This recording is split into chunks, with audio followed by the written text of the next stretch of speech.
Melissa, and welcome to Authentically ADHD. I am so excited to have you on today. Thank you. Thank you for asking again. And everything. I'm excited to be here. That's awesome. So, before we get started and dig deep into the awesome topics we have for today, could you tell my audience just kind of about you, what you do, and kind of like how we met through your podcast and stuff? Sure, I'd be happy to. Thanks. Um, so I became a BODi partner in 2013 for the discount because I had just had my daughter and I was in a very bad place. Knowing what I know now, I was suffering from postpartum depression, undiagnosed ADHD, alcoholism, you name it. I had a lot going on, but I could pinpoint that to I didn't feel good physically. So that is where I started. That is where most people start. The mental work is the really hard stuff, and that came later. But so I started on a journey to lose 100 pounds. But what I really wanted was a better pregnancy the next time. I wanted it to be different. I wanted to not hate my body, to not hate the process. I wanted to fall in love with my life. And that meant that I had to fall in love with myself. So a few months into that business, I ended up getting sober the day of a live event because I realized that if I was going to truly help women become better, then I had to become better. And if I wanted someone to trust me with their health and their life, I had to be trustworthy. And it didn't matter what I did or what I said every day. One night of drinking, of binge drinking, of being an alcoholic would undo all of that. And I also knew that I would never be able to love myself if I didn't do that, because I did not love the alcoholic version of myself. I very much hated her, and I didn't ever want my daughter to have to fill me in on what happened in my life, in our life the night before. And there was just so many reasons, but I do attribute it to being a BODi partner, to putting myself into rooms with people who are growing and changing their lives. So that's kind of where it started. And so I've been a BODi partner for 10 years now, and it is the reason that I am who I am. And along that road, I got sober. I did lose 100 pounds. I broke my neck in a car accident and had to deal with chronic pain and being a recovered alcoholic. I was only 8 months sober when I broke my neck. And I was put on heavy narcotics. I was maxed out on morphine in the hospital. And I have heard too many stories of recovered people getting injured and pain meds being the thing that brought them back. And, my drug of choice was alcohol. My dad is 41 years sober and was always honest with us about his alcoholism. It is. And it saved me from a lot worse, is that I knew I had an addictive personality and alcohol was legal. And fortunately, I didn't get into anything that was illegal, because I don't know if I would have found my way back. This is my third time getting sober even. And the biggest difference is that it is part of my identity. I'm not ashamed of being an alcoholic. I say that proudly. And the first 2 times, I think I was doing it more for the people that I hurt in my life versus doing it for myself. And this is not an episode all about my sobriety, but I do tell anyone and everyone. It's usually like one of the first things, pieces of information that I overshare in some way, shape, or form, but never in a bad way, always in a good way. And I mean, it's how I learned about you. It's how I first learned. I didn't even know we were both Beachbody coaches because, I mhm, joined for the discount too until yeah. everything changed. But I actually I was searching for podcasts to listen to, and I stumbled across yours. And then I remember being like, oh my gosh, like at the end, well, back then, at the end of the podcast series, it was like, I have ADHD now. Kind of like it was an episode about ADHD, and then it just cut off, and I was like, wait, she hasn't made one in like 6 months. So I'm like, I have to. She put her stuff in here. I'm gonna message her. And then we found out we were both part of Beachbody. So it is a pretty big part of the story. Yeah. Is your sobriety journey? I am a BODi partner. But one thing that I love about BODi is that you are your brand. And my podcast is called #HotMessSuccess. And that was before I knew I had ADHD, and I knew I was a hot mess, but I was doing it. I was doing it as a hot mess, which I'm still doing it as a hot mess.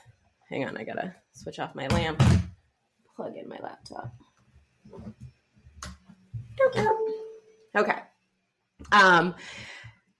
And the podcast started because I used to do lives on Facebook, and I'm an Enneagram 4. Always thought I was an Enneagram 2, but I'm an Enneagram 4. And one of the strengths of an Enneagram 4 is their vulnerability. And I am very honest. I am very authentic, and I'm vulnerable to a strength that I don't hold back, and I'm willing to share the deepest, darkest parts of me that I always thought that I would take to my grave in a way that brings light and hope and growth and lessons. And that's rare. And so people were attracted to me through my lives.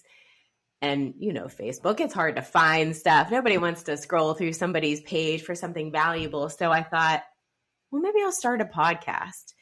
And the first 12 episodes are kind of like my own personal life 12 steps on how I went from an addict that was in a bad way mentally, as well as most of them are, if we're being honest.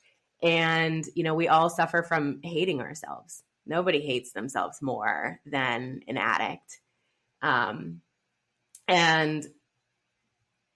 I never thought needing to lose 100 pounds would be the thing that would save me. But ultimately it was my daughter. But all of the things and all of behind the why. All of the things that I did and I had to go through in order to become this person, because I think that's what people really wanted from me, is not how to lose weight. Like, yes, I can help people do that. I've helped 9 women lose 100 pounds, which is amazing. And I'm so proud of that. But I've also helped at least 7 or 8 people get sober. And that's just ones that I'm in contact with, and I know. And I know how the ripple effect works. And I know there are people out there that don't say anything, but they are impacted and their lives are forever changed. And BODi gave me that voice and that platform. And I'm grateful for that. And I will keep continuing to do that. I started a nonprofit so that I can get accurate and precise brain scans into schools so that we don't have to guess and misdiagnosis and things like that. But I would have never been diagnosed with ADHD if it weren't for BODi and doing all the work. And it would have been a really, really difficult process if I wasn't already doing all of the things. It was easy. I don't want to say easy, but it made more sense for me to go into my doctor's office and say, look, I am doing all of these things. I exercise, I eat right, I do personal development, I've done training seminars, I've gone to personal growth seminars, Tony Robbins out the wazoo. I am doing all of the things. I time block. I do a Janning process every week. I should not be living life on a hamster wheel like this. I should not still have dark thoughts like I do. Still. Right. It shouldn't be this hard. And, I'm really surprised that no one actually ever reached out and was like, do you ever think you have ADHD? Because I look back through my posts and I'm like, how is it not obvious? But I think the fact that I was doing all the things and that there was trauma involved, that I have become so hypervigilant, that I've become so high functioning, if you want to call it. I hate that term. So do I.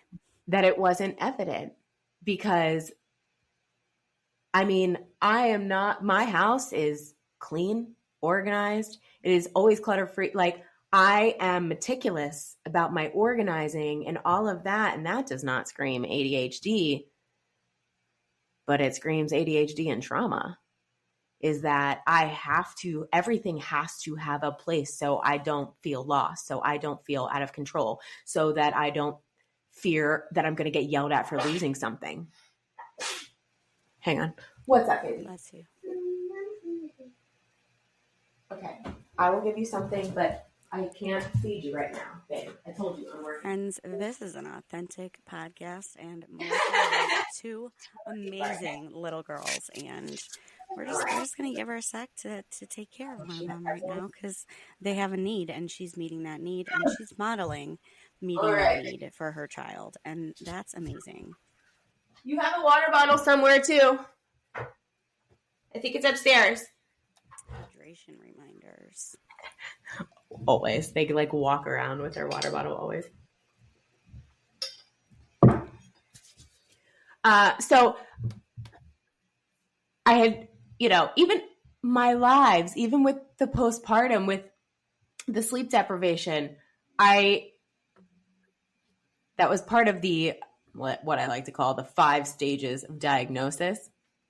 That was part of is, how did no one catch this?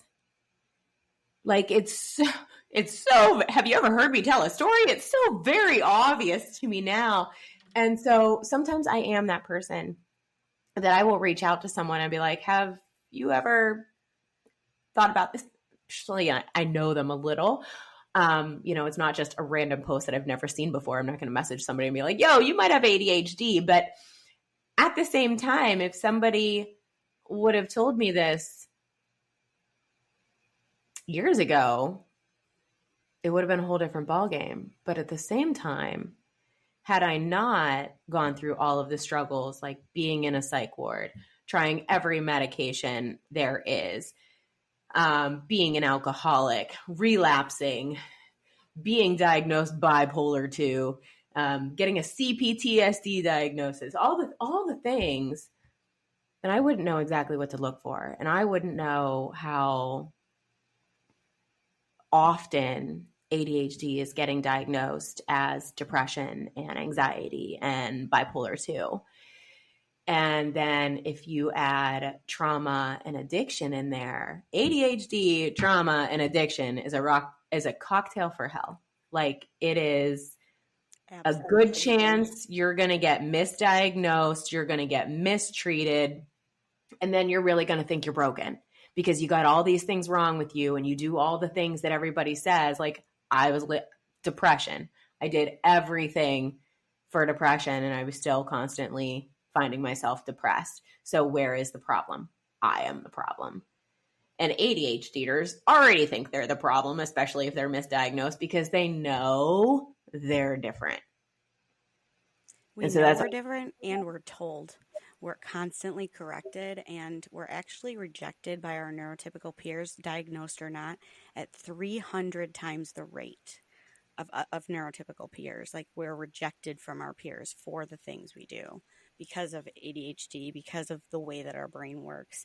And I relate a lot to your story because just switch alcohol addiction with eating disorder, which I mean Mm-hmm. they go like hand in hand, but Yep. it's an So addiction too. it is. And neurospicy individuals are 87% more likely to have an addiction of any kind than our neurotypical peers. And I mean, I smoked cigarettes. I stopped in 2009, but I also smoked cigarettes. That's an addiction. I was fortunate to not have an eating disorder, but my sister did. And it's so common. Body dysmorphia is super common with neurospicy individuals. And it's just another thing that we think is wrong with us. There's so much more into the pile. Yeah. Like, oh, broken this, broken that. Like, I I don't even know. I got sidetracked. And I think this was supposed to be my intro. Like, hi, I have ADHD. Let me just tell you my whole entire story when you asked for a brief intro. You want to know what I love about that, though, is that I'm pretty sure all my listeners are ADHD, so they're gonna absolutely love that. Like, that's Like, as authentic as it comes. Level. Yeah, That's as authentic as it comes. This is two ADHDers who have been trying to plan this since, I don't know, maybe last year. I have no idea. Like, we met on Facebook, right? We met on Facebook after I messaged her about her podcast, and then I basically, did a whole trauma dump message. And then I was like, "Do you want to be friends?" And when she said yes, I was like, "She definitely is neurospicy." I hit the jackpot. But it went the same for me. I did not know that working out and gaining that type of confidence and that kind of platform would help me with being able to start a podcast. Now, I was already diagnosed with ADHD, but this is your warning, friends, to please, if you can, get a psychiatrist or a nurse practitioner who has psychiatric experience to give you your meds, do your mental health meds. Just because sometimes when I had a general practitioner giving me my meds, that's how I ended up in the psych ward. They put together 2 different medications that made me go manic, and then I was misdiagnosed with bipolar disorder until they realized, which is funny because my first diagnosis was ADHD, highly inattentive type, right? I go into this psych ward and I'm there for almost, I think it was 7 days. And when I came back out, they gave me my new diagnoses, and I was ADHD combined type. So the fact that they missed that in the first evaluation, and they needed to observe me pretty much 24/7 for 7 days a week to get my diagnosis right, that can tell you, what a big problem there is in the misdiagnoses and late diagnoses, especially in women in the United States. Yeah. I never finished this story. D, as I like to do my ADHD, blame it on the D. That doesn't sound good. Anyway. Oh, it came into my mind a second later, and I was like, living life totally unmedicated and free over here. But I found a PCP who is very familiar. He was 15 years sober when I walked in there. I was told that I couldn't tell them I was sober, that I couldn't tell them that I have a medical marijuana card, that I couldn't tell them that I wanted ADHD meds. But literally the only reason I was going to the doctor is because I wanted ADHD meds. So wow. Hear me, like, ADHD, authentic, like telling me I can't say these things is like, usually they're going to be the first thing that I say. You're like, I'm going to blurt them out before the doctor even talks now. Thank right. you. And I did. I don't remember exactly how it came up, but somehow came up about me being sober. Oh, because there was a question in the questionnaire that it was like, if you're a woman in the age of blah, blah, blah, you have so many drinks. And then a man in the age of blah, blah, blah, and there was like way more drinks. And I was like, well, what's this about? Like, why are men allowed, like, why are men okay to have way more drinks? And he's like, oh, it's all about your body and how it like metabolizes or breaks down, or your heart or something. And I was like, oh, so it's a medical reason, not like It's not I'm a recovered science. alcoholic, so I'm like trying to figure out the math. Like, wait a minute, I can have more drinks or less drinks than men. Like, oh, Like, I don't understand I'm this right now. doing Like, what? drunk math, and so the sobriety came out, and then he told me that he was sober, and he That's had awesome. more years than me, like almost twice as many years at that point. And so then it all ended up coming out, and I was able to be honest and say all of the things that I was doing, but I was also able to say all the things that I've tried. I was in a psych ward. I've tried every antidepressant that you can think of. I've done EMDR therapy. I did 10 months of EMDR therapy, which is amazing, especially with trauma and time blindness and ADHD. But I had done years of traditional talk therapy, which to an ADHD brain with trauma is just like re-traumatizing the brain because you just keep Yeah. reliving it over and over and over again. And so that's why I recommend EMDR. And I hadn't started neurotherapy at this time, but I had done all those things. And so I was able to say, I don't think it's depression. And then I was able to say, and my friend told me, and it is true, that depression and anxiety are symptoms of ADHD. And this country is so great at treating the symptoms and never getting to the root of the problem that it's a problem. And I so we agree. were trying to, even my drinking, my anxiety got worse after I got sober because the drinking was handling the anxiety. Like the alcohol was suppressing the anxiety and the depression was running rampant. So that's what everyone saw. So that's what we were diagnosing and that's what we were treating. And when I got sober, I had all this anxiety. I am a sober person who uses cannabis. And the thing is alcohol clearly made me a horrible person. And cannabis just allows me to be me. It kind of, it quieted the noise. There are so many neurospicy individuals that medicate with cannabis because it's like the closest, for most of us, it is easier to get cannabis than ADHD meds. And they are helpful in the way that they can quiet that. I've got 47 closets open in my brain at once, and cannabis just kind of allows the brain to close all the doors except for the one that I want to open. And I feel like that's also kind of what ADHD meds do if you've taken those. And I'm not here preaching for cannabis, but it is more common in neurospicy individuals because it is helpful. And it was helpful for my sobriety because if I was going to an event where there was going to be alcohol and drinks, I knew I was going to want them because I'm an addict. My brain is literally all it cares, like that's all it thinks about. Like it is always thinking about that. Like I probably know how many drinks the person across the table has from me in a meal if I'm drinking water now. Like it doesn't matter. My brain is still very much aware of it. And I will say that I was told that I couldn't ask for ADHD meds because of the addict and, they're an addictive med, but not if your brain needs them. When I started taking Adderall, I didn't have that urge to drink when I got pissed off or frustrated. And I was 8 years sober or 7 years sober when I got meds. So for 7 years, I was still fighting and I was still very much aware, even though I was controlling it, still very much aware of when I get pissed off or I get frustrated, my brain wants a drink. It wants to escape. It wants to say, fuck it. It is out. And so I was able to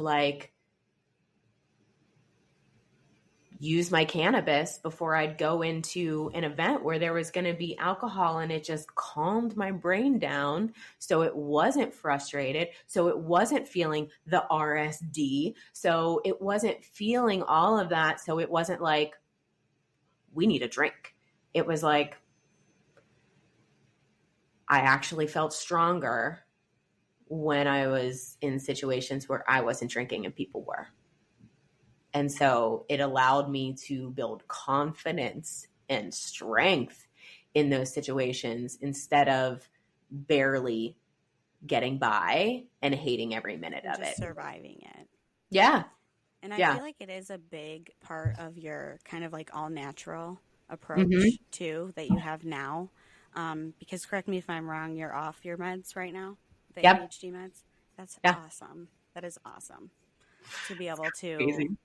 I mean, like, how do you manage to support you and your kids, like, and everybody? So I would have started a war for those ADHD meds 2 years ago.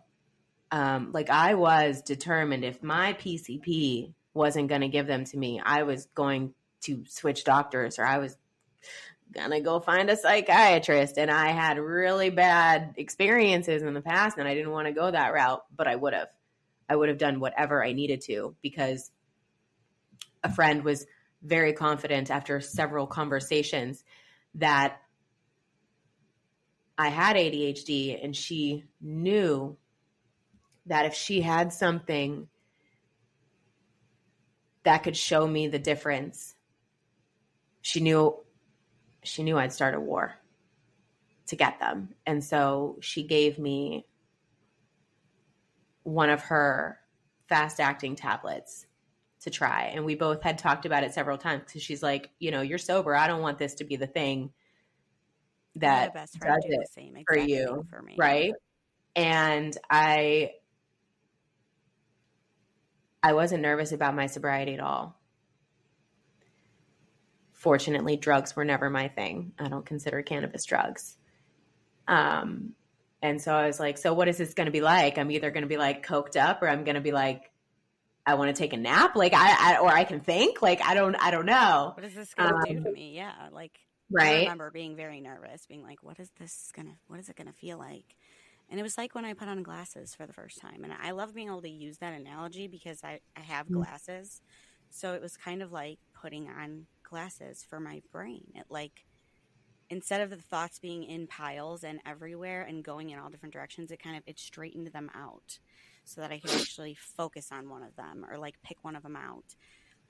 And over time, I was able to ignore some of the intrusive thoughts that come along with the ADHD. But for me, that's kind of what it felt like. So I don't know if it's because I had done so much work. But I was still dealing with intrusive thoughts. I was still dealing with imposter syndrome, and all of those things that we really struggle with. And, I say this a lot, that great things come from inspiration or desperation. And I was desperate, and not in a way that I was seeking drugs, but I was seeking answers and solutions. And, I am very anti-meds, because psych meds messed me up because I never took the right ones. And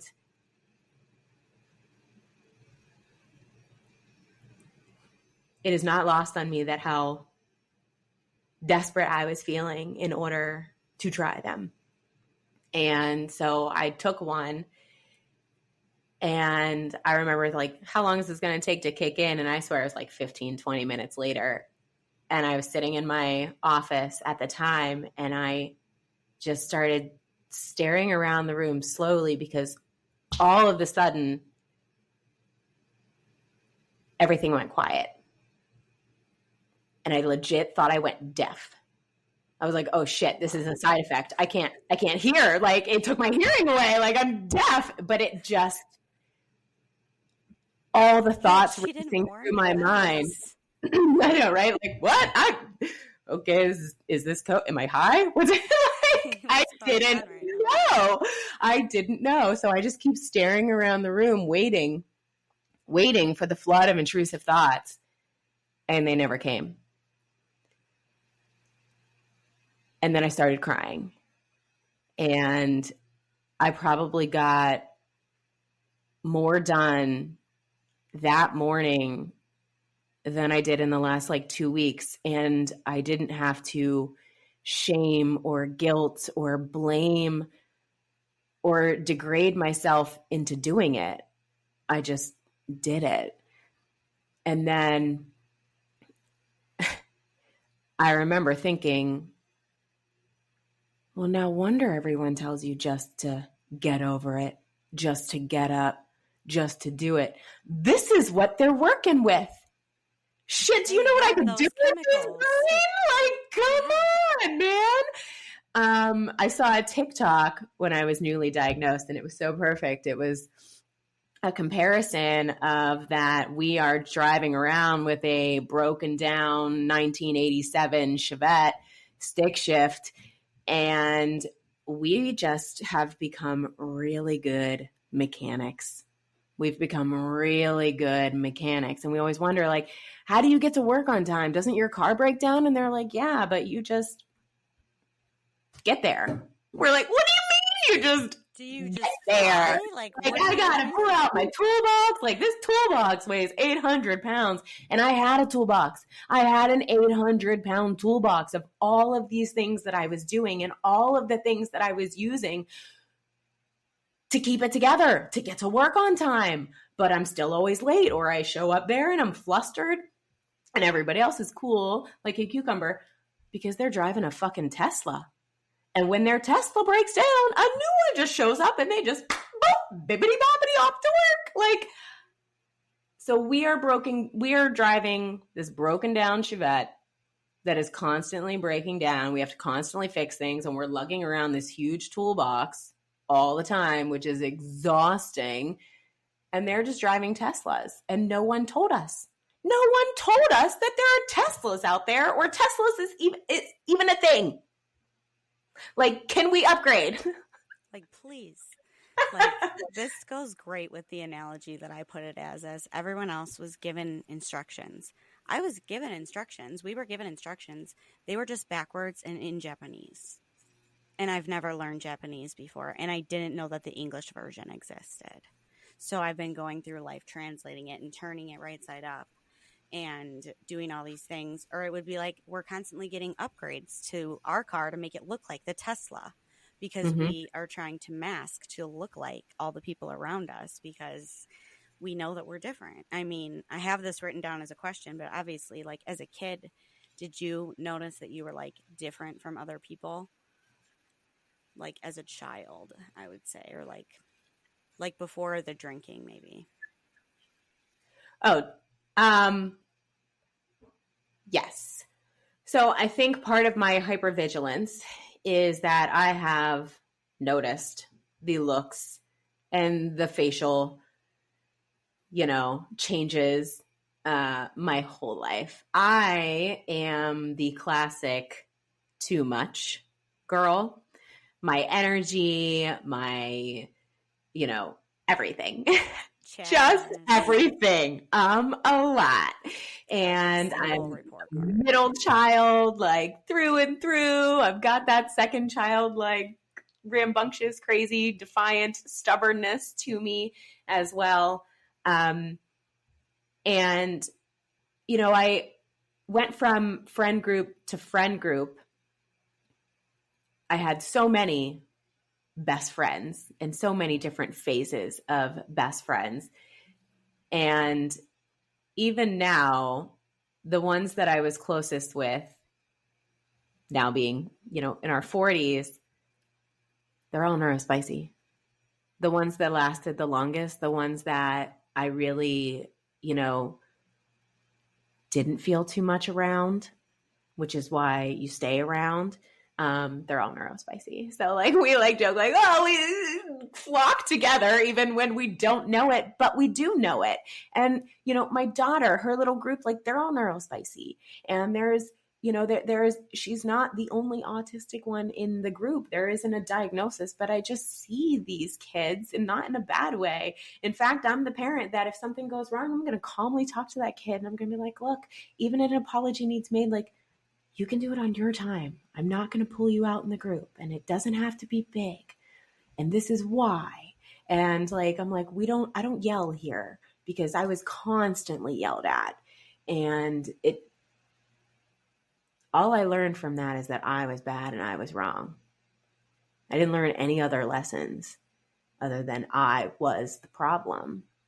And so it just all of it. But going back to the med question. So a few months after I was diagnosed and I was on meds, and when I say diagnosed, like my doctor, my PCP put in my files that day, like ADHD. I don't have like a combo it's just ADHD in my file, and started me on meds. I had already had an evaluation scheduled because, like I said, I was going to do anything to get the diagnosis, to get the meds, because once I had tried them, I couldn't go back to life without them. Like backwards. Like we figured out what worked and we were like, oh, that's what's wrong. Or not wrong, but that's what it is. That's what's different. Like, I don't think neurotypicals even realize sometimes the chemicals that they are born with that we lack are so significant that, yeah, when you go and you try it and you are put in a world where this is what it was supposed to be like, you don't want to go back. You're like, I will fight tooth and nail, like you said, go to war to get this. And I fought my whole life to get out of it. You weren't going to take me back in there, especially when I knew I wasn't the problem anymore. Yes. It's that this is what it was. It wasn't me this whole time, which was difficult to handle. And I was experiencing the 5 stages of diagnosis. At first, I was really grateful. And then I was suddenly really pissed off that nobody caught it, that nobody helped me, that my life didn't have to be suicidal ideations and misery. It didn't have to be addiction. It didn't have to be any of those things. But ultimately it did, for me to be who I am and make sure that what happened to me doesn't happen to my girls or anyone else's girls. And so I went through with the evaluation. There were so many red flags, like even in the report they send back to me, like so many red flags. I do this thing where I'm doing it right now, so I'll just out myself. I have a silky, it is like a 30-year-old slip that doesn't look like a slip anymore. And I just wiggle it between my fingers, right? I feel like and that so with my hair twirling. Sorry. They noticed, well, that's another thing. And they noticed and they wrote down that I was doing it to my shirt, that I was rubbing my shirt because I do it with my clothes. If I don't even realize, can't tell you how many times I have, like, Mark and I are watching a movie, my husband and I'm doing it to his like shorts, because they're all those like gym material, and I will be doing it to his clothes a lot, and he'll just like look at it and then I'll be like, oh, like I don't even realize it. It's like the hair twirling. It's like all the other, I'm doing it unless I'm like on video, and then I'm like, oh, stop it. Yeah, it. Even though it's not recording video, but still. So they noted that I did that. They, even like wrote like, patient interrupted me to tell me something that she wanted to tell me about a previous question. Like, oh, hi. I was asked 8 questions ago. So many things in my like, oh, patient interrupted this, patient did this. They were one of the parts of the eval, we had to do it at the end because I was so overwhelmed, because she was reading me instructions as I was trying to read them. If you're neurospicy, I mean, red flag. Like, I'm either reading or you're telling me, and like, just no. So I'm like, and it's about an audible part where you hear 2 different tones, and you have to like first of all, there's an auditory ERP that happens with the QEEG, the brain scan. And I saw the overwhelm in my daughter when we have only done the visual with her, and we were going to try to do the auditory. And she's like, I can't tell the difference between those two tones.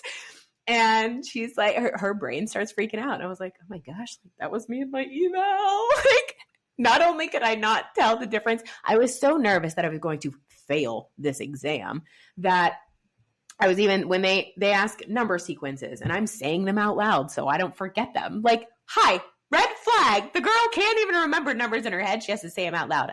And that's what I mean when I say like my trauma almost didn't help me, is that I have developed so many survival mechanisms and so many coping mechanisms to mask or to be better so that I'm not singled out or that I don't feel all those things that I used to feel, that I don't check the boxes, because my IQ was higher than what typical undiagnosed adult females' IQs are. And when we had my daughter evaluated, she's got a super high IQ. And I said, I bet that was me when I was a kid. I bet that would have been me with a really high IQ, because I scored really well on all of the things because my brain is really smart, because my brain is really cool when you see how cool it really is, that it can learn and it can adapt, and it is a really good mechanic without any training, without any guide or anything. It's just, I cut my husband's hair and he's like, how did you learn how to do this? And I'm like, I've seen people cut hair. I've been That's thinking literally about it.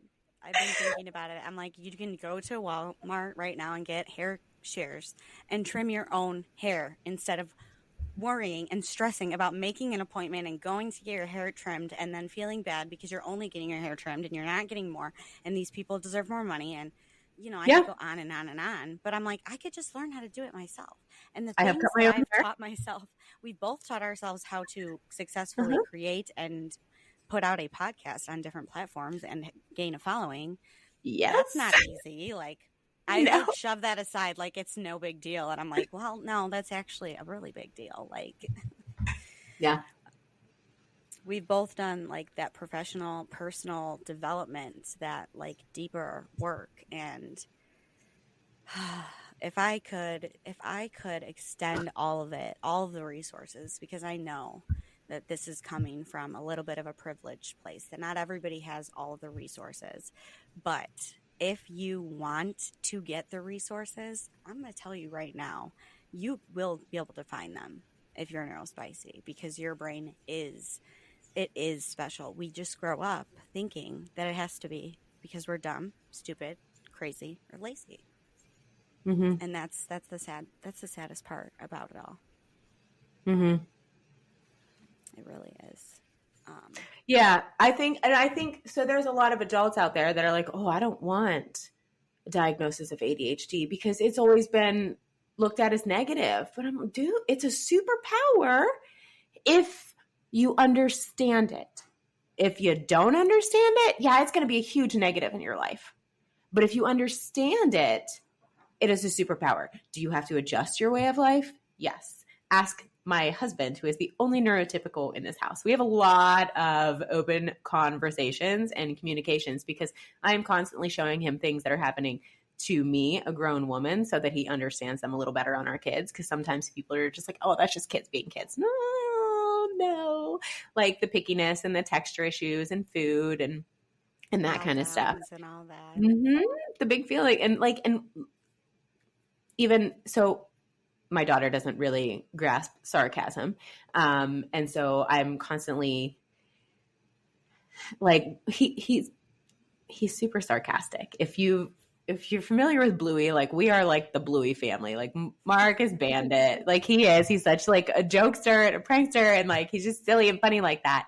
And little things like similar is not the same.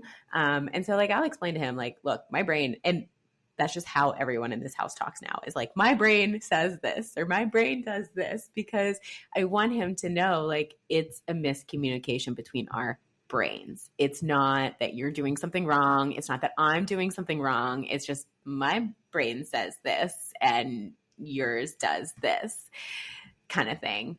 That sounds But really similar to the phrase that I use with my significant other, where I'm like, I'm telling myself the story that blah, blah, blah, blah. Can you tell me what that story's supposed to say? Because I know it's not right, but that's what it's telling me. Or I may not even not know that I may not know if it's right or not, but I just say, hey, this is what my brain is like telling me the story of. Like, can you like edit this and make me like understand what you really mean?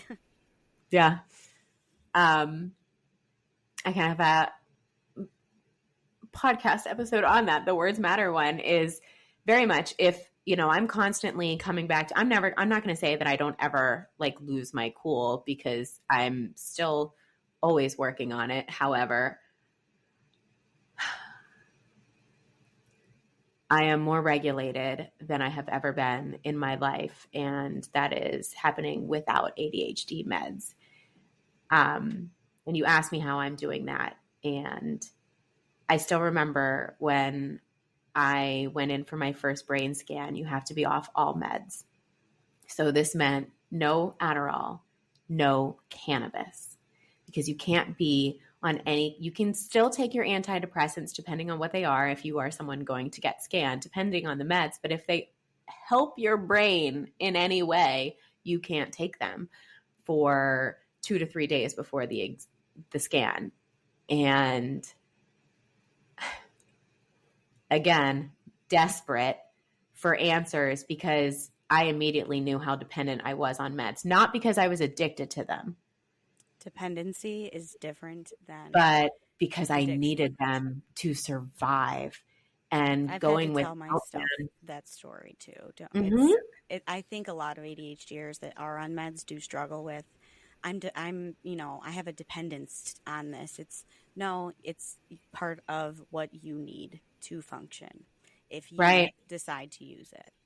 And they're not meds that stay in your system. So they're like, it's not like an antidepressant that has built up and then, you feel when the meds wear off, because you don't have those chemicals in your brain anymore. You don't have what you strategies need. written in that notebook for the time of day when that happens, where I have to flip to that page and be like, what do I do during this time? You got to go back to your mechanic. Memory.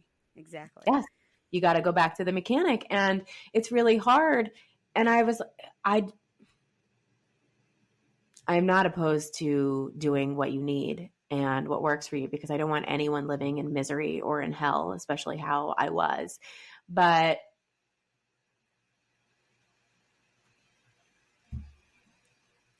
when I reached out to my therapist, I wanted to start EMDR again for the 5 stages of diagnosis, because I wanted to be able to, I needed to be okay with my family. And I was the first one in my family that was diagnosed. And I've had a sister and a cousin diagnosed since. And I'm not expecting anyone in the previous generations to seek diagnosis, but I see it everywhere in my family. And it's really hard, because most of the, I don't want to say arguments or disputes, but the things that they don't like about each other are the neurospicy. And sometimes it's like, oh, well, they're just selfish. Actually, no, that's their brain. And so for so much of it, the education for myself, it is for me seeing other people as ADHD or ADHD or whatever it is for me. Because now it makes sense why they do what they do. And again, it is another layer that I am not the problem. They are not the problem either, but it is not intentional. How they are acting or how they behave or how they react or don't react is their own brain. And it has nothing to do with me. And so there was a time where I know my family was probably like, oh, here she is trying to diagnose everybody. But I was just trying to see my life for what it really was, that I never knew. And And I'm not there now, now that I know, I just know, and I don't, go around telling people they are this or they are that, but I don't bitch and complain when they do things that are typical to neurospicy individuals either. I roll it off, and there's no, I think a big part of the education and awareness is that I was able to slowly remove a lot of the blame, shame, and guilt.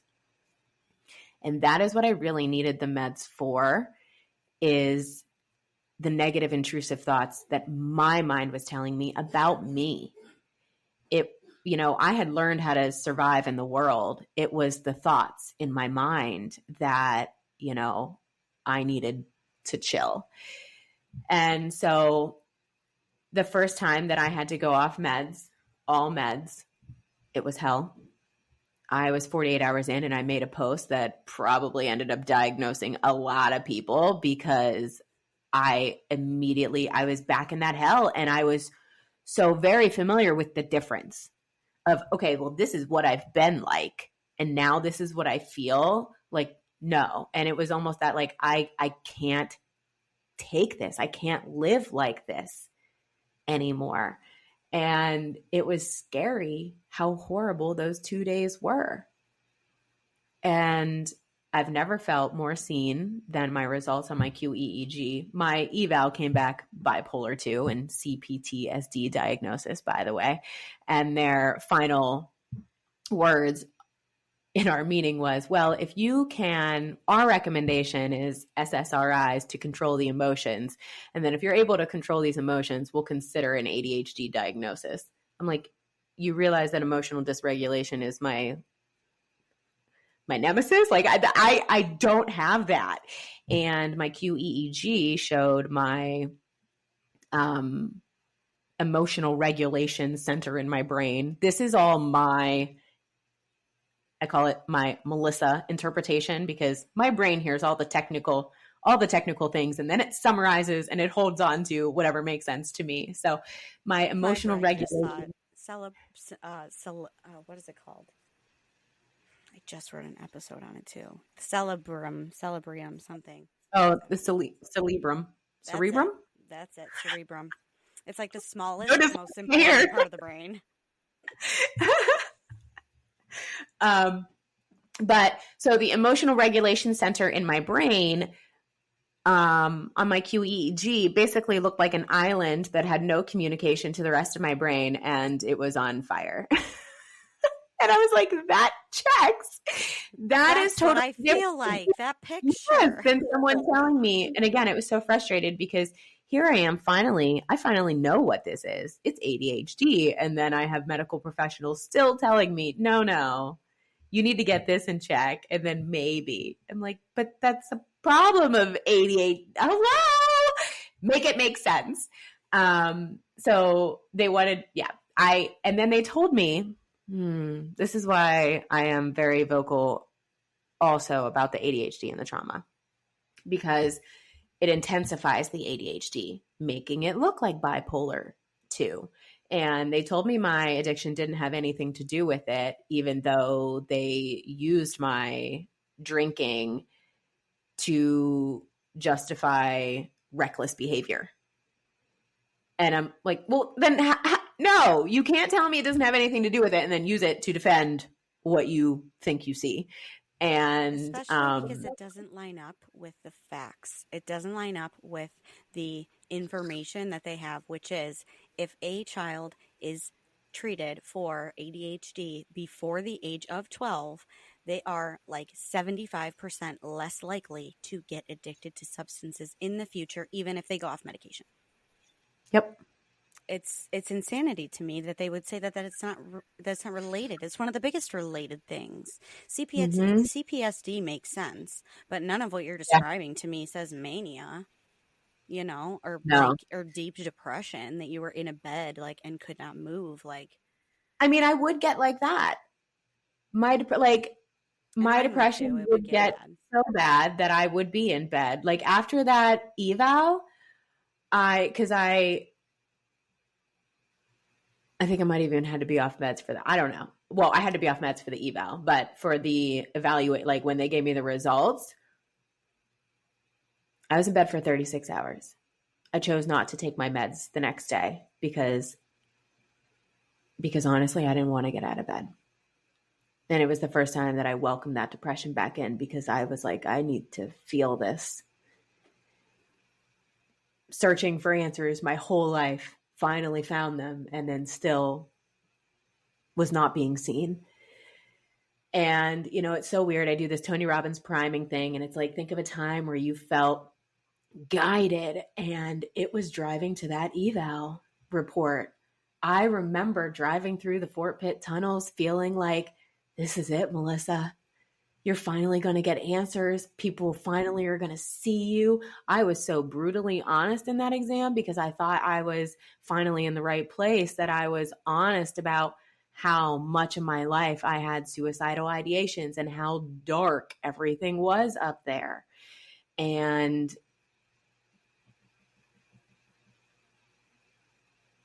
they failed me, and they didn't see me.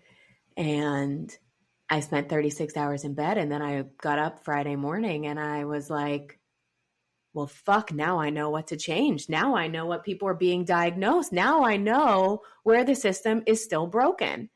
And I have to do a better job of distinguishing the two. And I had this fire in my belly to do it different, to make it right.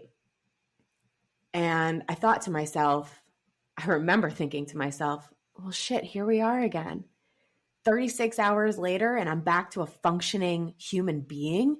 This would have taken me out for weeks if I didn't have an accurate diagnosis and meds to take to get back on track.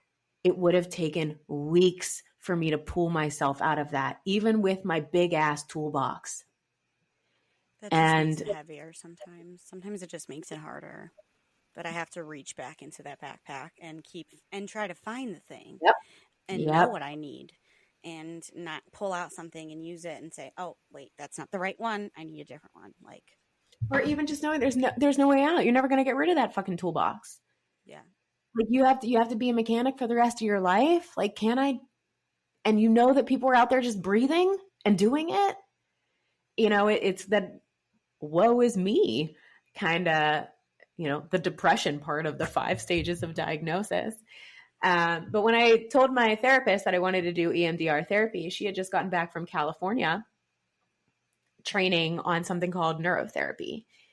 And again, my life is happening for me. I was not diagnosed until 39 because I had to go through it and know how broken the system is. I got a misdiagnosis because I needed to know that women are out there paying $1,500 for the wrong thing and taking their word for it and trusting professionals and not being seen with addiction and trauma and all these things.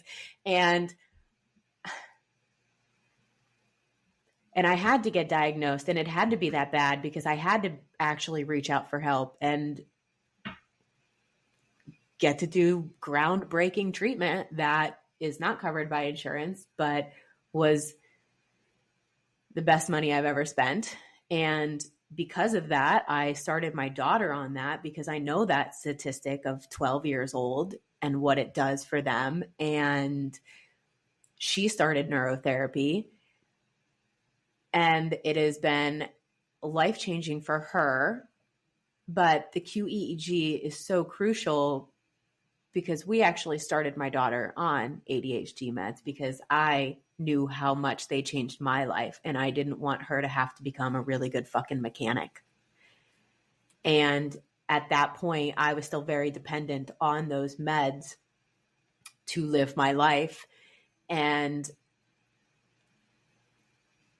I'm here to do it better. So I wanted her to not face and struggle through all the things that I had to do. But we started her on the lowest dose of Vyvanse, chewable, and we weren't even, like, she didn't take it 7 days a week. We did it just for school. And the first week, I remember, like, she walked to the bus instead of, like, flailing, like, limbs everywhere, backpack this. And I was like, oh my gosh. Like, it's something you don't even realize, right? And I was like, Yeah, it's things you you don't even just realize. walked. All limbs like moving at the same, like whatever. And I was like, I just thought of whoa. Abby running in the park. Oh, totally. It's like, that's kind of what it is, right? With a backpack on. That's like I half love their it. size. But then the next week, it started to, or the following week, she only took it for 3 weeks. It seemed like it was when it was wearing off that she was, struggling. The anxiety was kicking in and all these things. And I'm like, oh man, like I really didn't want her to have to take 2 doses a day, like I was taking most days. And she was due for a scan because every 15 to 20 sessions of neurotherapy, you rescan so you can see what's going on in the brain if you need to change treatments and things. And so she had to be off her meds, and not a problem. We were, not even taking them super regimented. So she was off her meds for 4 days. You really only need to be off your meds for 2 days. And we could still see the meds all throughout her scan. Wow. And for the lowest dose, for only taking them for a few weeks, being off of them for 4 days, they shouldn't have been anywhere. So that QEEG told us that my daughter doesn't metabolize meds. So instead of increasing her dosage, instead of giving her different meds, we just stopped meds entirely. And I'm here to change the misdiagnosis and the mismedication. And if it weren't for the brain scans, I wouldn't have seen it in my own daughter. I would have been part of the problem in my eyes. And so the information, if I'm understanding that right, even if you would have kept increasing, it just wouldn't have made a difference. Like she would have overdosed on her meds. Like her body wasn't, so she was on the lowest dose, but it wasn't the lowest dose to her because it was the lowest dose the first day. But every day after that, it's not actually metabolizing out of her system. So her body is just getting more and more and more meds. And every day it's like a higher dosage for her. So it did work like the SSRIs. It built up in her system, which that medication, by the way, is not supposed to do that. That's the type of medication I'm on. It clears my system. Like, yes, it's not supposed to. And that's why we feel when it wears off, because it wears off. It is a 4 to 6 hour or an 8 to 10 hour med, but it just wasn't wearing off for her. And so she is somebody that doesn't metabolize meds. So we will get her tested for the MTH, I call it the motherfucker gene. I don't know. The one that you don't metabolize meds correctly, and some other things that is very common with neurospicy individuals. And I've also heard good things about GeneSight too. Sending your sample in, and it sends you back a whole bunch of different kind of medications and like how you would most likely react depending on your genes and your DNA and stuff. So that worked really well for my friend. And then I've heard about it from other podcasts too, about just like sending, some clinicians send their patients for a GeneSight test just to make sure that they're not going to give them anything that's definitely going to have a bad reaction. Right. You can, that's really nice to know, because I'm sure that's cheaper than getting a QEEG for now.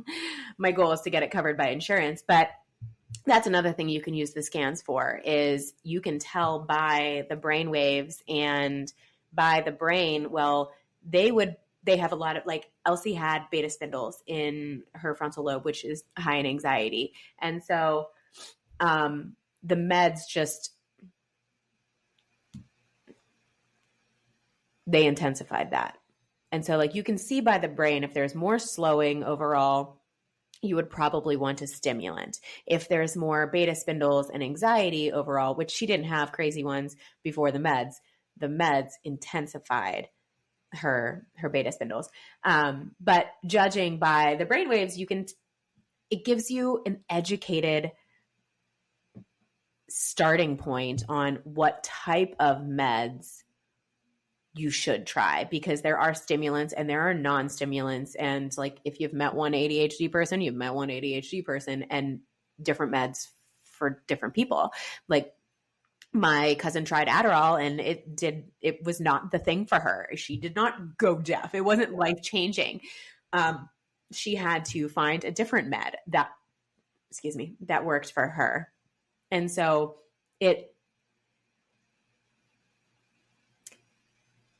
and some women have such a hard time getting doctors to give them a try with ADHD meds. And yet they will try every antidepressant under the sun with you. They will go I feel until like there's a black box warning, and yeah, then give you man. another one. Let me tell you. Ask me how. But No. but dancing around and trying different ADHD meds isn't as common, depending on the doctor that you're working with. If you have a doctor that knows you have ADHD and is here for you, then they are willing to try more. But I feel like it's a slippery slope going in there and be like, this one didn't work. And they'll be like, well, I told you, because it's not that. And no one wants to hear those things, FYI. No one but wants to hear I told you so. No, or that I was, yes, that I was right, that you're wrong. And we have to fight so hard to be heard at all. But the neurotherapy is like physical therapy for your brain. So it taught my brain how to do things that it did not know how to do. And with my first brain scan, it actually showed that I had extensive brain damage. And I want to clarify that is that my frontal lobe wasn't registering anything higher than a delta wave. And a delta wave is common in brains of infants, I think 0 to 2 or 0 to 4, and an adult that is in REM sleep. So my frontal lobe, the powerhouse communicator in your brain, the executive functions are all the executive function, has been sleeping or a baby for we don't know how long. That's the thing about the brain scan. It can only tell you what it is. You have to use evaluation. So my first concussion was when I was 19. I went face first into a bumper of a car and knocked out my 2 front teeth. And then spent a week in the psych ward without my teeth. It's the highlight of my life, let me tell you. I feel like that brought a flashback memory because I remember listening to this story on the podcast. Oh my gosh. Ouch. Yeah, good times. And then I fell down the stairs in my dorm room and hit my head off a concrete wall and had like a huge hematoma and a concussion in college. And then I was in a car accident where I broke my neck and I went headfirst into the windshield and I like destroyed our windshield with my skull. And I had a huge hematoma that time and definitely a concussion, like throwing up in a neck brace. Like there's nothing worse. There's nothing worse. But so I don't know how long I've been working with a sleeping frontal lobe, but it was at least 6 years. That was the accident, the car accident. That was the most recent one. And I can't imagine that it wasn't one of the drinking concussions, #reasons why I'm sober. But it was sleeping. And I mean, our frontal lobes are already underactive. They're already underactive. Yeah. So the fact that they're like yours went all the way to the point of being at a baby's level or sleeping like that. I mean, that's when it was working, like when it was doing tasks, like it's just like, yeah, checked out. The day. So the cool thing about neuro is it can improve brain function, but it also increases the blood-brain barrier. I did neurotherapy for 6 months. And in that time, I decreased my ADHD meds in half. I started with 20 milligram long, the XR, and the 10 milligram fast-acting tablet. And by the time I finished neuro 6 months later, I was taking the smallest child's dose, which was 10 XR or a 5 milligram fast-acting tablet. Because one, my brain needed the meds less because it was learning how to regulate my emotions. It was removing trauma. Like I remember I went in, I had 9 sessions and I went in and I said, something's happening. And it was so weird to me because I've done so much work. I've done EMDR therapy. I've done so much therapy. I've done so much personal work where I am in the know and involved in what is happening, right? If I'm healing from something, I know what I am releasing and what is going on. And I just went in and said, like, this is freaky because something is shifting, something is happening, and I don't know what it is. And there's a part of me, I don't know if I like it. Right? There's a part of my brain that's like, wait, before you clean out all this trash, like, what are we cleaning out? Like, what's gone? Like, what are you throwing out? Like, we don't mind that you're throwing it out, but we just need to know. And so we did a calming session. And so I didn't even get like a treatment of like work. It was more like a calming session for my brain. We did it that day. And then that weekend I watched a movie with my daughter. And I cry at movies. I can't regulate my emotions. Like my brain sees somebody else in pain and it's like, oh, that's your pain. You feel that. You feel it worse than they do. And then have them look at you funny. And so we're watching this movie. And I mean, I've done so much work. I know exactly what happens in my body. My stomach tightens, like I feel my stomach clenches. And then I've got the ball lump in my throat. And then my eyes well, and then the tears fall. And, you know, they're always silent. I'm not even crying. It's just happening. Like it happens before and then it just keeps flooding and keeps getting bigger. But I feel my stomach. We're watching Big Hero 6, Disney movie, right? And Disney movies are the worst. They all make me cry. I mean, come on. I sobbed like 3 different times in the movie. Damn you, Disney. But so I'm watching Big Hero 6 and my stomach tightens and I get the lump in my throat and my eyes start welling. And then we have a lot of different parts to our brain. I mean, if you're neurospicy, your inner monologue, there's like a million voices and people up there, right? And a voice that I had never heard before said, "This is not your pain." And my whole body relaxed. And I remember immediately thinking, oh shit, that's new. What the fuck? My brain has never told me not to feel pain. Ever. It has never stopped me from feeling pain. Mine or anyone else's. And here there's a voice in my head that said, this is not your pain. And my body relaxed. I still use that cue when I'm watching movies, when I'm watching shows and the feelings start creeping in. I said, this is not your pain. And again, it still works. My whole body relaxes. I was 40 years old before my brain stopped me from feeling pain that wasn't mine. And it just did it. I had no part in it. I walked out of I walked out of my bathroom one day and there was a voice in my head that said, "You left something on the windowsill." And I immediately spun around like, who said that? Because I've never had my brain remind me before I walked out of a room. It's like you got a little bit of the executive assistant, like the neurotypicals have. Like, it's time to leave now. It's you left something. My frontal lobe was wow. My frontal lobe was coming back to life, and it was like, oh, hey, we have insight here. And I'm like, wow, where have you been my whole life? So by the second brain scan, my frontal lobe was functioning.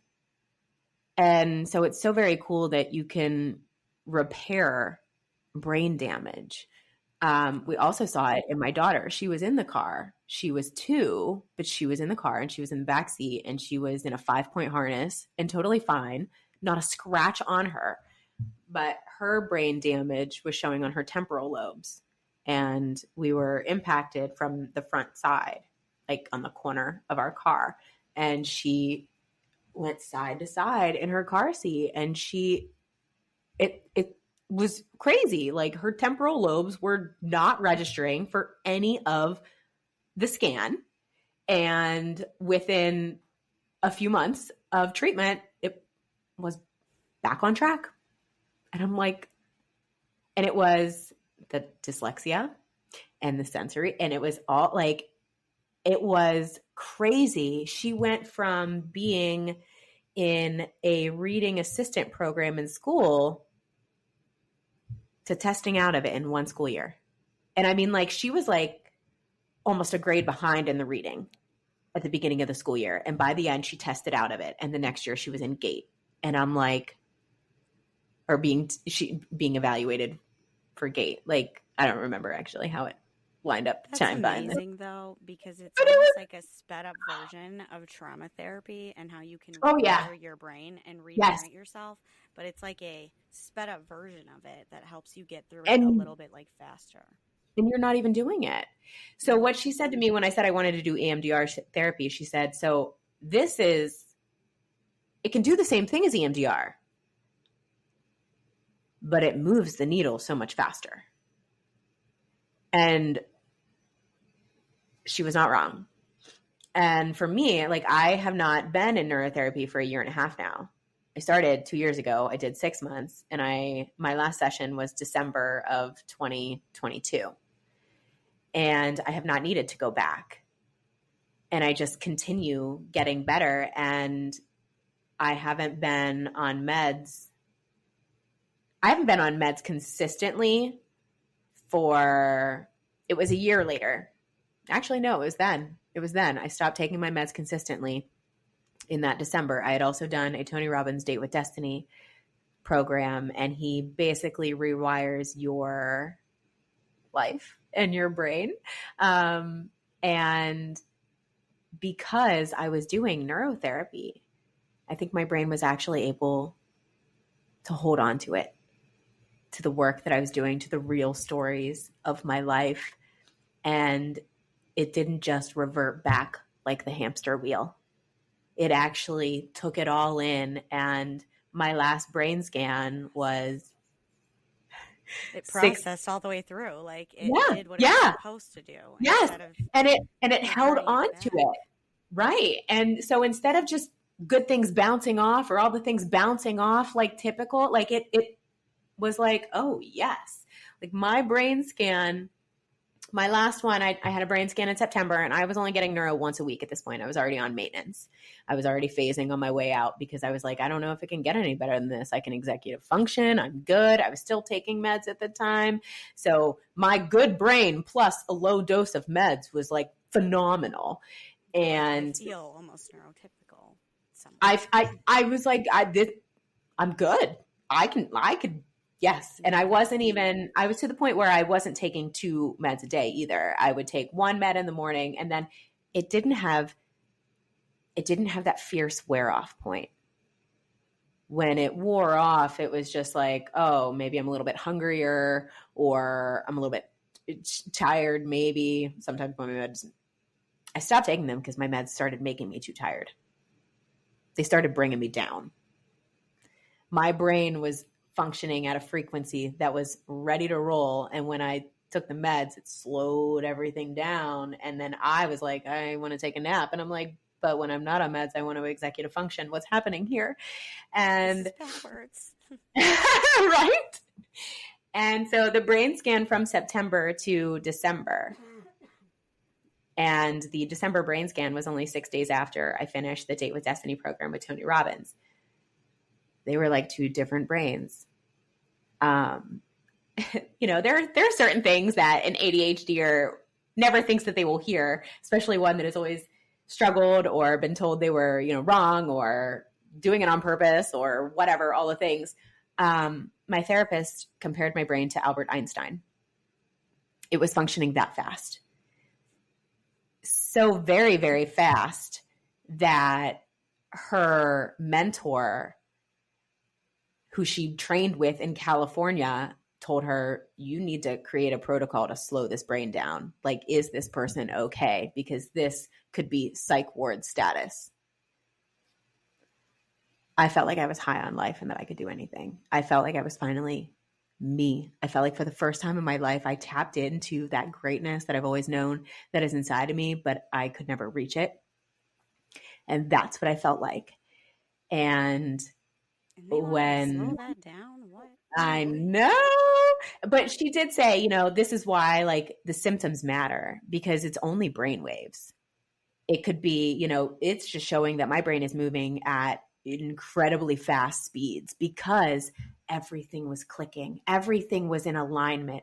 My chakras, if you want to call them that, my purpose, my heart, my head, everything was aligned. So everything was firing at warp speed, right? And, she said, like, how do you feel? I was like, I feel great. Like, my top 3 feelings were I am guided, I am grateful, I am aligned. And that is what I was feeling. And that's the goal, honestly. That is the People goal. think that the goal is I want to feel motivated and confident and blah, blah, blah. No, you want to feel regulated, in line with yourself and your values, and able, capable, persistent, consistent, whatever it is.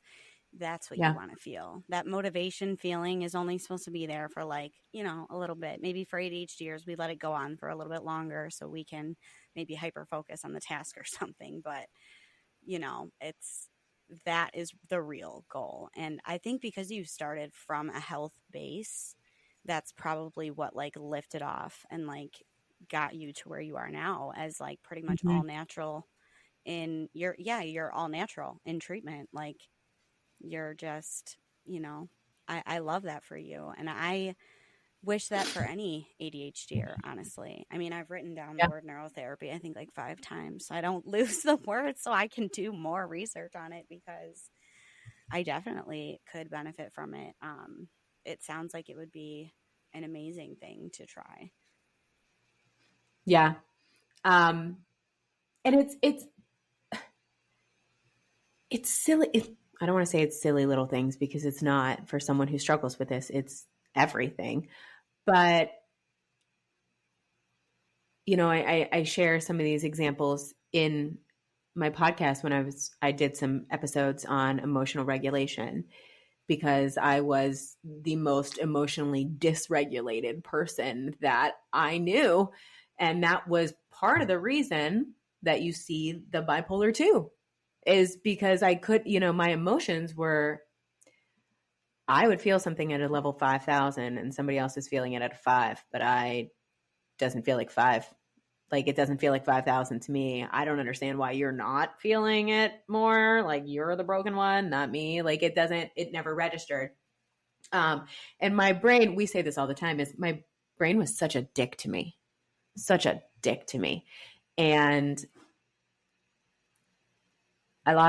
so as a BODi partner, they give us free prizes all the time. And I got the Ray-Ban sunglasses, took all year to earn them. And then I was being me, being extra. And they flew off my face into the Annapolis Bay. And my friend had told me to take a backup pair in case they got lost. And I got defensive because I get defensive about losing things, trauma. And so I'm really mad. Somebody even gave me a warning, didn't listen to it. It happened anyways. And now the I told you so is in my brain and all this stuff. And within a matter of hours, I was like, I need some time. I need to decompress. And I went into my toolbox only for the good things this time. Now the tools are more to not necessarily just plug up the hole, but how do I move on? How do I take another step here so I don't have to reach so hard, so high, right? So far something. It's not working backwards. It's not constant damage control as it is well, how do I just pack up this issue and send it on its way? That is more, or where's the lesson or things like that. Support myself through this type of thing.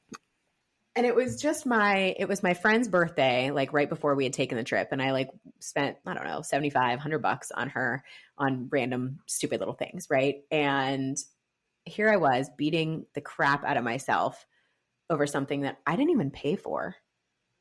I got it for free. And to replace it was $125 when I looked on the site. Okay, you're going to beat yourself up over how long over something that was only $125. And if this was somebody else, if this was one of your friends, you would have already bought them a new pair by now. It'd be mailed and shipped on their way. And it was the first time my brain showed me the same grace and kindness that it shows other people. Which we have It had a never done hard that time before. with. It had never done that before. It's like it was incapable. And I've done a lot of work to be like self-love. Like that is one of my things. Like I love my extra skin. I am authentic because I like who I am. I started sharing my addiction as soon as I got sober. It was public on social media because I'm not ashamed of it. It's part of me, and I have to love that if I'm going to stay sober. I had to love all parts of me if I was going to stay sober. So I was very much on loving me, but my brain still didn't show me grace and kindness like it showed other people until that. And that was neurotherapy. And a year later, my daughter lost my Lululemon hoodie that I won same way, 12 months. She left it on the back of a door in Great Wolf Lodge. On your story. It was in my podcast. I think I've shared it, but also in my stories, yes. And, you know, had been doing the Tony Robbins training. And one of the reasons that I really love Tony Robbins is he explains why people do what they do. And he gives them systems and strategies to change your thinking. And the only way to change your life is to change your thinking, is the way that your brain thinks and processes and puts different meanings to situations and all of that. So if you want to truly change your life, it's not, no one can tell you how to do it. You have to go into your mind and you have to change the way your brain thinks, your brain acts and reacts. And that is why I like him so much, because it's all like brain talk, and it's all like why we do what we do, or how we get into situations, or how we change it. And so he's very big on, what are you focusing on? What meaning do you give something? And then how do you act? Right? Those three questions. And I do break those down in, I think, the Words Matter podcast that I have. And so I went into the truck, medicated with my cannabis to calm myself down. And I started asking myself, okay, what are you focused on? You're focused on your pain. You're focused on the fact that you lost your jacket. And what meaning do you give? Then what meaning is it? Well, then it's her fault. If I'm focused on my pain, then the meaning is she did something bad. She hurt me. She caused me pain. And that's not what I wanted. So I had to take some time in that truck and think about what I wanted to focus on. What I wanted to focus on is that this could be the perfect example to show her kindness and to teach her that she is more important than any material thing, because I know that I have been yelled at. It's probably why I was even so triggered for something like this. And we were on her spring break, and I thought to myself, like, this could be the week that she lost my jacket and starts hating herself and feels so bad. Or it could be an amazing week with our family, because we were there with my sister and my nieces. And it was all on me, all on how I act and react to losing my jacket. And if we want to place blame, I'm the one who put it on her. I'm the one who didn't take it off her before she went in. She came out without it. I didn't notice. I am just as much to blame as she is, but why does someone have to be to blame? Things happen, and an accident, right? And a lesson that, you know, and she's like, she said to me when she found out that it wasn't there, the lost and found, and I said, well, maybe it'll turn up. And if it doesn't, it's fine. They bought me a new one for Mother's Day. It doesn't have the stupid logo on the arm. I don't care. It means more to me because I chose her over my reaction.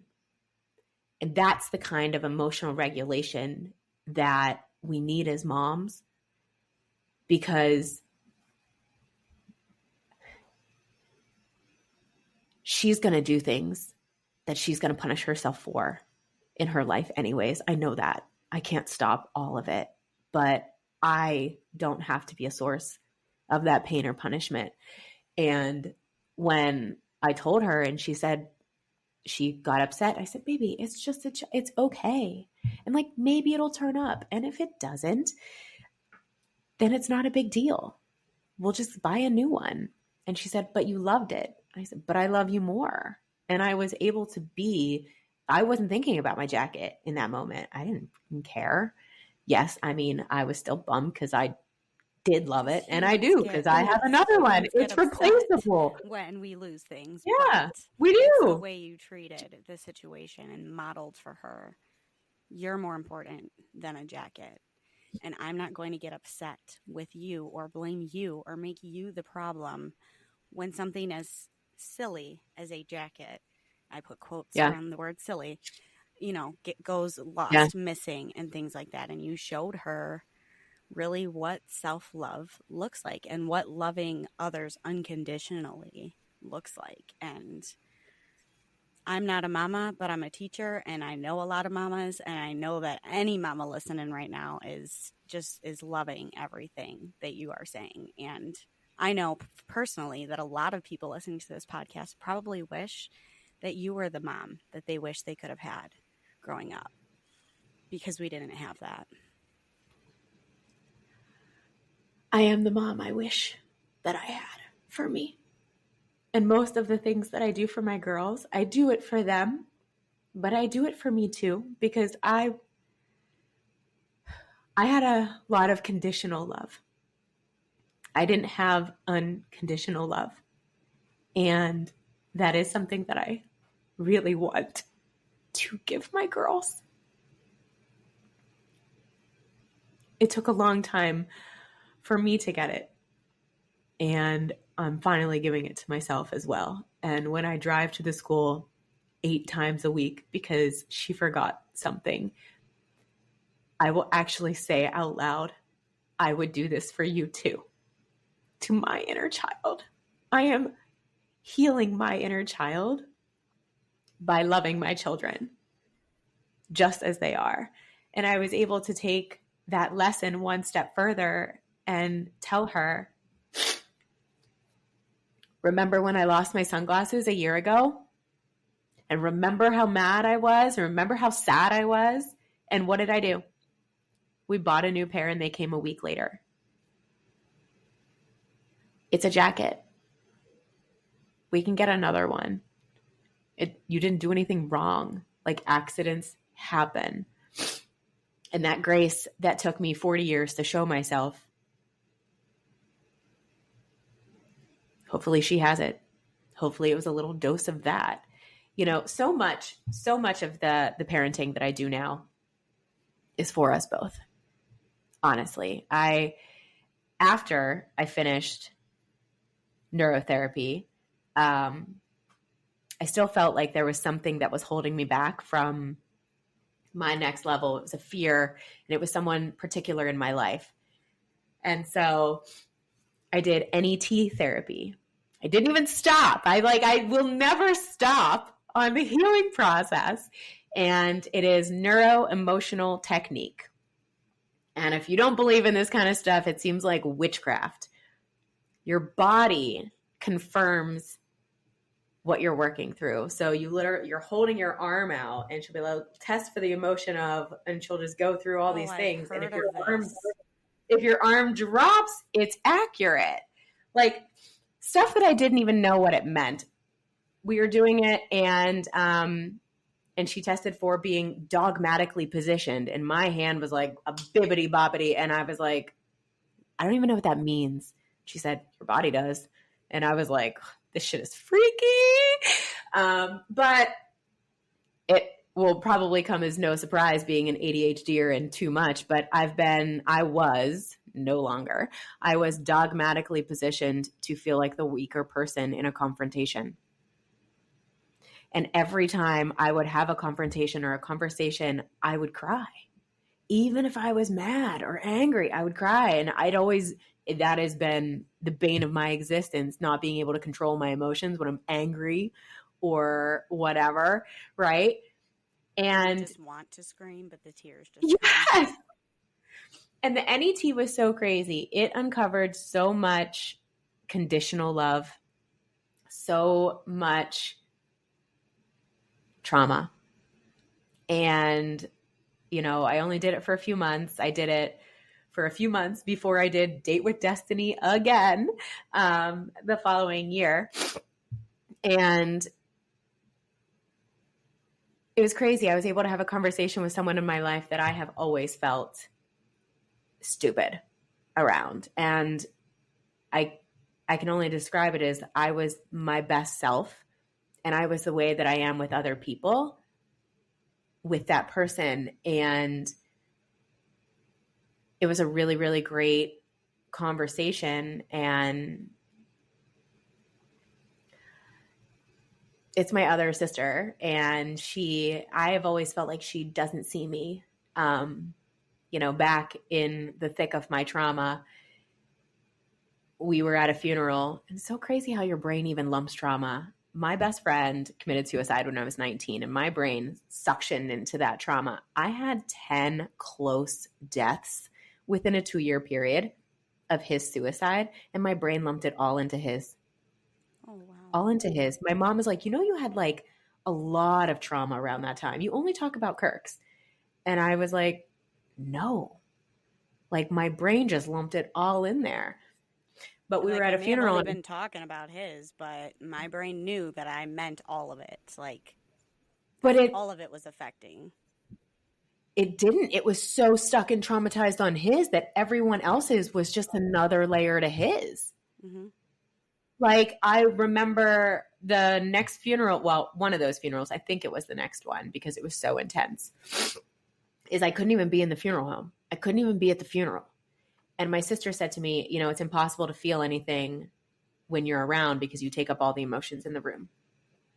And so I always thought that she just saw me as too much and, all of this. And recently after this really good talk that we had, which was after an NET session that I uncovered that dogmatically positioned and was able to work through that to where I didn't feel like just cowering down out of a conversation. And my sister is an Enneagram 8, and they don't like it when people omit things. And if you don't agree or disagree, if you say nothing, they think you agree with them. And so when we cower away, then they just think their point is the right, and you don't even actually get to say what you want to say. Anyways, regardless, it's always been an issue. And so we had probably the best conversation that we've ever had. And after that, she told me that I should really look into an Enneagram 4. I always thought I was an Enneagram 2, which is the helper. The Enneagram 4 is the artist or the individualist. I'm the 2 with a strong wing of a 4 and an 8, I believe. Or no, 4 and I think it's 4 and 8. Your wings can only be above or below. So if you're a 2, your wing is either a 1 or a 3. That's what it meant. That's how it works. Right. But 4s in trauma or in stress, a 4 in stress is a 2. Okay. And I've been in stress my whole life. So, and I've always felt worthless. And so helping other people gives you a sense of significance, of purpose. And so in my trauma state, I just started taking care of everybody else and helping everybody else. And she had told me before that she thought I was a 4. She told me before that she thought I was a 4. And at that time, I looked at it, and the 4 is just a bunch of emotions. It's a bunch of emotions. It's honest. It's vulnerable. It's emotional. It's all of these things. It's being able to tell their story in a unique way. And all of these things that I truly am. But when I saw that, all I saw was that she saw all my emotions. And that she saw the too much. And that's her way of telling me, you are too much of this, right? And it's clear in your Enneagram. But when I looked at it again this fall from a healed place, for the first time, I was able to see it as strengths, because vulnerability is a superpower, and honesty does not flow easily from the mouth of everyone like it does for me. And it was a whole different layer of healing and feeling seen from the person that I thought didn't see me was the only person in my life that really saw me, like before I saw me. And so that was so crazy. And so this journey that started as a BODi partner there's not a single place of my life that it has not been impacted. But I've done a lot of work, like a lot of work, even since the diagnosis, maybe more since then, because now I finally found the missing piece that everyone else was missing. And so then it kind of becomes a whole new hyperfixation. Well, yeah, because I wasn't broken anymore. Yep. You know, there wasn't something wrong with me. There was something wrong with the world. It wasn't me. If they made the world ADHD friendly, it would just be human friendly, really. It would just be easy for everybody to do everything. Break things down. Yeah. Neurotypicals would enjoy it too. It'd just make it easier for them. But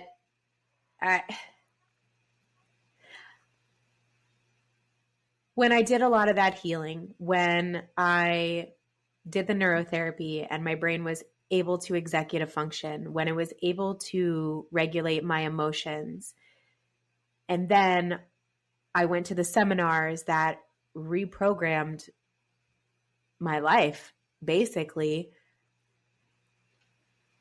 that is how I'm living without meds. So it's neurotherapy, it's Tony Robbins, it's NET therapy, it's everything that I have learned as a BODi partner, because I'm still doing all of those things. I am still exercising. I still use my light box. I still do personal development. I still eat right. I actually just did our 3-week vegan cleanse 2 months ago, and I'm still like 85% vegan because I just feel amazing. And I am here to feel my best. That is my outcome. It's not about the number on the scale. It's not about what pant size I am. It's to feel good inside and out and live my life in a way that is not passing on the trauma and the damage that I had and that I carried. That is beyond inspiring, and I love to hear it. I know that we could keep going for this could be a 3-hour 3-week podcast. So you know, I know that there's a lot of things that we didn't touch on, and we can definitely, you know, try to schedule another one. But I do want my listeners to know where they can find you, because I know that there could be quite a few of them wanting to know kind of a little bit more about this.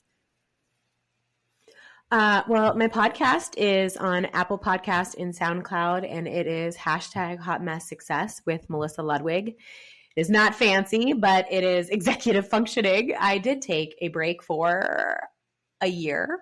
I like to label my years in my life, and the year 2023 was the year of healing.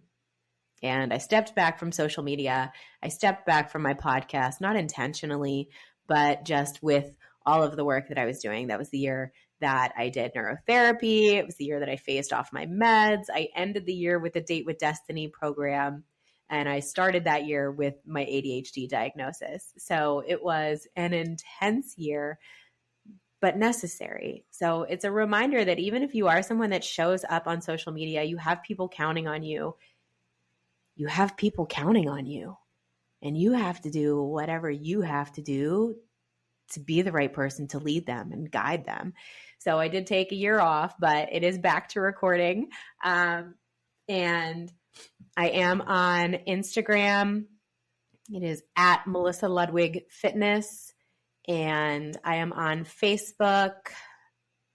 I have a personal page, a business page, and then I have my nonprofit, which is the BrainBuddiesFoundation.org. And I'm still in the funding and launching hyperfixation stage, but you never know who is out there that could be the connection or be the person that helps us to the next level. So the nonprofit that I have is to get this accurate QEEG, to get this brain scan into schools, into elementary schools. And because of politics in the system, we will start with charter schools. But my Chills end just goal, went through my whole body. my outcome is to have every child that has access. Obviously, it will never be a forced thing, but having access to an accurate and precise brain scan in second grade. So if a child or a family is experiencing problems or issues or struggles, that they are able to see what they're working with, what they're dealing with. Maybe it's help for medication. Maybe it's a guide to a diagnosis. Maybe it will reveal, these scans can reveal birth trauma. And not that it can tell you it's birth trauma, but it can tell you there's damage or trauma to the brain, physical, actual damage. And, there are so many kids that have birth trauma, that went without oxygen, that it was a traumatic birth, that things happened post-birth, kids in car accidents that you thought were fine. There are so many things. And when you don't know what you don't know, it's dangerous when you're talking about the mind. And so I think that this is going to change mental health. And after schools, I want to go into the foster care system. And after that, I want to go into rehabs and prisons, because there are so many people that the systems have failed them and now they're stuck in the system. And getting the system they're not supposed to be in, not the mental health system. They're stuck in the wrong system, being treated.